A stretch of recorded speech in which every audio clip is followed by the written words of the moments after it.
So what's happening with the kids of narcissistic parents? What's actually going on? What's shifting inside their mindset, their thought process? What is happening? Like bad, good, like what's actually going on? We're going to talk a little bit today about the children of narcissistic parents, and I'm going to do this by also focusing on the narcissistic parent side, just to give a perspective. And you also might listen to this and be like, whoa, I might have a narcissistic parent. Okay, the goal inside of this is just to bring about this awareness, which is what I do as a self-aware narcissist on this channel to help awareness, healing, growth, and transformation inside the lives of hundreds of people. I work with women who are trapped either mentally, physically, or emotionally inside of a toxic relationship, how to find freedom to be able to break the trauma bond, the addiction, the things that are holding them hostage inside of the toxic relationship. You might have been in a toxic relationship or brought up with toxic parents that already had you predisposed to be in a toxic relationship. It's like a lot of times we'll see people that have grown up inside of a toxic family, in a toxic household. They then are almost attracted to narcissists. So we'll see this very regularly when people are like, I feel like I'm a narcissist magnet. Why do I keep falling for narcissists? Well, we have to go back to the original image, the imago of like what you originally saw and thought and viewed as being a relationship that was healthy. And if you look at that back with your parents, or if you look at that back with your dad, or you look at it back with your mom, and all of a sudden you see this piece that's narcissistic, then all of your relationships afterwards have a tendency to slide that way. Now, is it going to happen all the time? No, I'm not saying that. But we do see a lot of a correlation with someone who's grown up in a narcissistic household, oftentimes will gravitate to other narcissistic relationships because it feels comfortable. It feels normal. It feels okay. It feels just normal. Okay, so a piece of this that we see.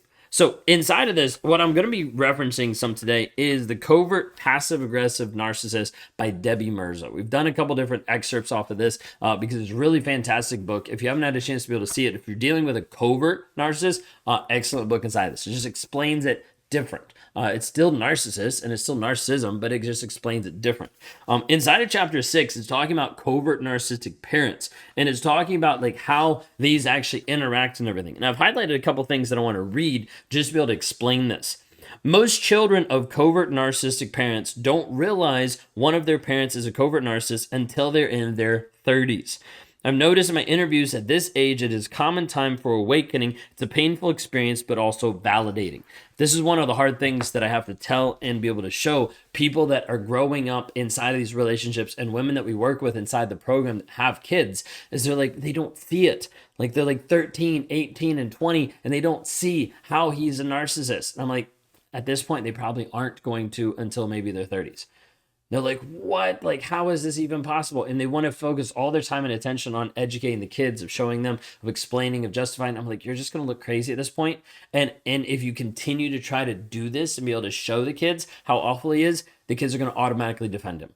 So you need to pause, you need to take a stop, and you need to focus on you, which is the hardest thing for a mom to do, right? Because you have so much love and care for your kids, but oftentimes you don't realize that sometimes all of that love and care is pushing you in a way that's actually pushing the kids away. Really hard to be able to hear that, but you need to be able to hear that because some of you will push your kids away by trying to justify, communicate, and be able to showcase, this is what he's doing. Do you not see how abusive he is?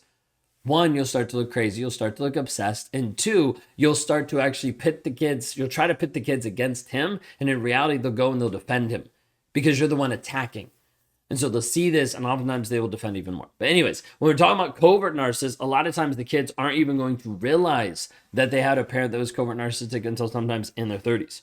The covert narcissistic parents seem to either be overly enmeshed in their kids' lives or they're the parent who is uninvolved. Which one have you seen?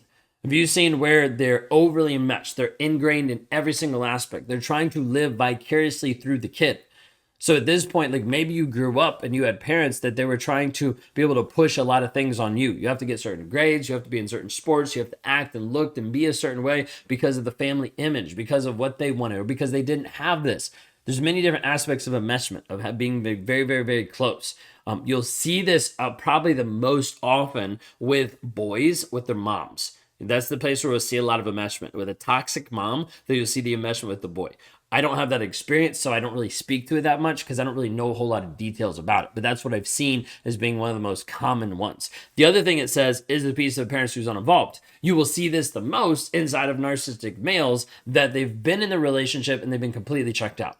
This was me the first couple of years of our relationship and the first couple of years of our daughter's life. I was completely checked out. I had to work. I had to do everything else. I had to focus on all these other things. I had to be with all these other women. Like everything was focused on me and what I wanted, but I was checked out. I was uninvolved in the rest of their lives. So you're going to see this a lot of times. You'll see a guy who's uninvolved in the first 5 years of the kid's life. Then he walks back in. He's like, I'm the best dad ever. And all of a sudden you're like, where have you, like, what? This doesn't even make sense.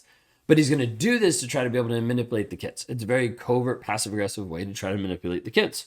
So, what's this here? The parent who is absent or uninvolved will connect with their kids if the conversation centers around a topic of interest to the covert narcissistic parent. In these moments, the child feels loved, but it doesn't last. The covert narcissist won't engage in what the child needs. They do not know their children and are not aware of their needs. They may know them on a surface level, but they don't take the time to really get to know them on a deeper level. They often label their kids as being certain ways that are far from the truth of who the kids actually are. As with all narcissists, they project their own issues onto their children, calling them manipulative, controlling, selfish, and other traits that they possess themselves.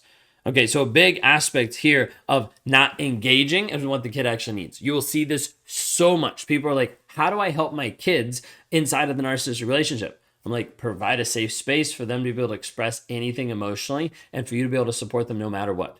Why? Because they're not going to get that on his side. Like, he's going to show up only caring about what he wants. If they don't fall in line with that, then he's like, I'm out. I'm going to focus on something else. So you have to be able to focus on creating this nice, warm space for them to be able to process emotions and deal with things in a healthy way.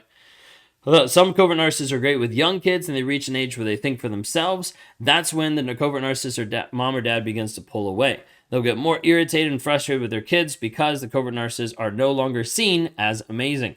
The kids are no longer supplying the covert narcissistic parent with adoration or attention, just like they did when they were younger, and they'd run up to them excitedly saying, Daddy or Mommy. Whether the parent is overly involved or very uninvolved, the impact is the same. There's no help with the development of self from either one. The child feels alone and seen. So I've said this multiple times. Some people like this, some people don't, but I've seen it happen, so I'm going to say it. I've seen lots of narcissists be uninvolved very, very early. So like baby till like 3. Okay. Why? Because it's a baby and it cries, it poops, it pees, it sleeps, it eats. Right. And so there's not much supply that the narcissist can get from it. If anything, it's an inconvenience. And like it's distracting. It's keeping him from his partner being having sex with her. Like there's many different pieces, but it's like, okay, this is an inconvenience. Then the kid gets to be a little bit old enough that they can have the adoration phase of like, oh my gosh, this is dad. This is exciting. They can play. They can do different things. And all of a sudden, like there's this connection that seems like it's real. It seems like it's amazing. Until the kid gets old enough to start thinking for themselves, pushing back, and then you see abuse and aggression come out. Okay, now the kid's disrespecting. Now I'm pissed off. Now, this could be as early as like 5 or 6, right? And they start to get independent. Or this could be as early as like 7, 8, 9, 12, right? Of getting to a place where they start actually questioning, like, wait a second, like you just said you were going to do this. Now you didn't do this. Then there's this piece of like guilt and shame, all these different things that get activated where then he's like, hey, I'm pissed off now. I don't really care. And then he disengages. So you'll see different ebbs and flows, but oftentimes you see very early a disconnection because they don't want to be inconvenienced. Then at a young age, a connection, and that's typically trying to be able to interact because they're getting supply and they feel amazing. Then around like teens or early teens, this aspect of like another disconnection simply because, okay, they actually see it. Now, sometimes the kids don't see it if it's covert, and then there's almost more of like an enmeshment piece, right? That continues going on until they discover it and figure it out later. All right. Hopefully that makes sense, and hopefully this is connecting you so far. Again, if you haven't had a chance to be able to get this book or read this book, is The Covert Passive-Aggressive Narcissist by Debbie Mirza. Okay. A common theme that I've seen with children of covert narcissistic parents is that it's hard for them to believe in themselves. They doubt their own capabilities. Often the covert narcissist will make them feel terrible about themselves when they give them advice, but act as if they care or that they are concerned. The children feel downtrodden, discouraged, stressed, and confused, and it's hard for them to think clearly and to feel any strength around the covert narcissistic parent.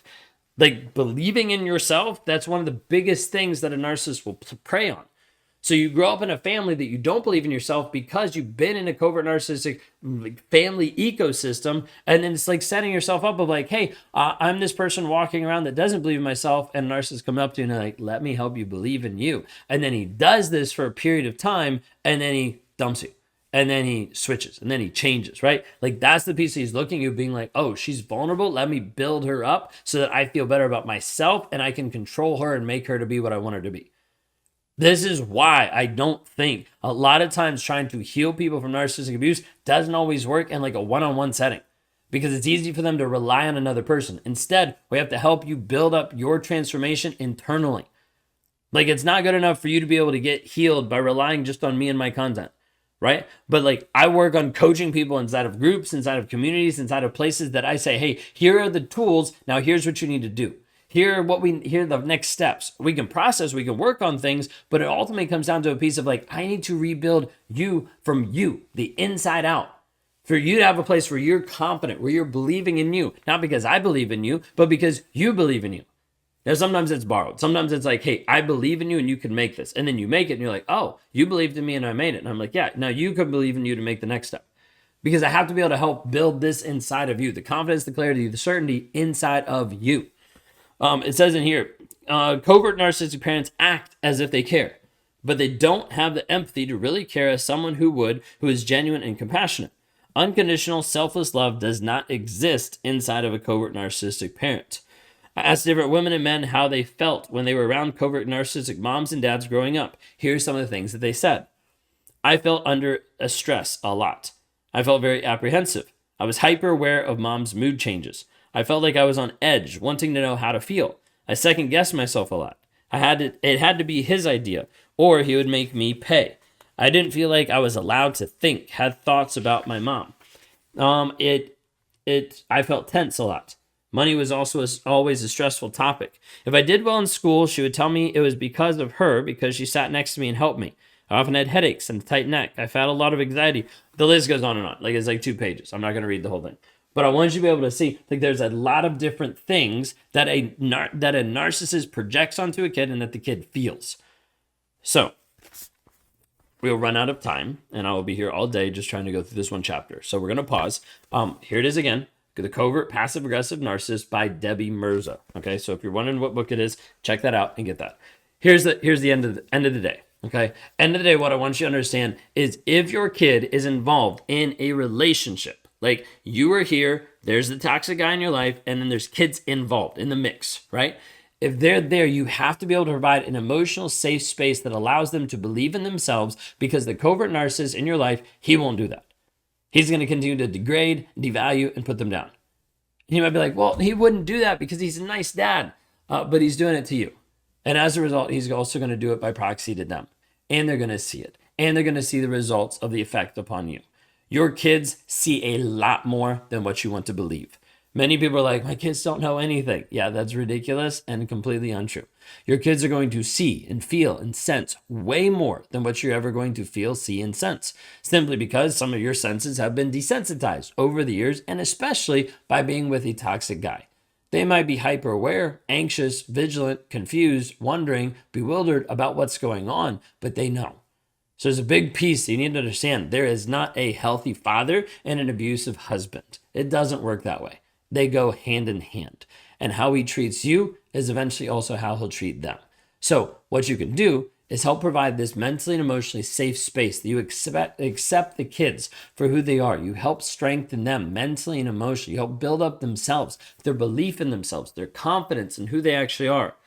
And moms listening right now, the best way to do this is to heal yourself first. Because the only way that you're going to help your kids is if you have actually healed you. No amount of therapy, no amount of money poured into the kids will fix them if they still look at a broken mom that is not working on herself. Out of your own healing comes your kids' redemption. Let's focus on your growth and your development, because when we do that, it trickles down. When your cup runs over, it overflows and starts to fill up theirs. But otherwise, if you're not focusing on you and your growth, you're trying to pour into your kids from an empty cup. I want to help you heal to a place that your life is a beacon of hope and light and guidance to your kids. If I can help with that, go to rawmotivations.com to learn more today.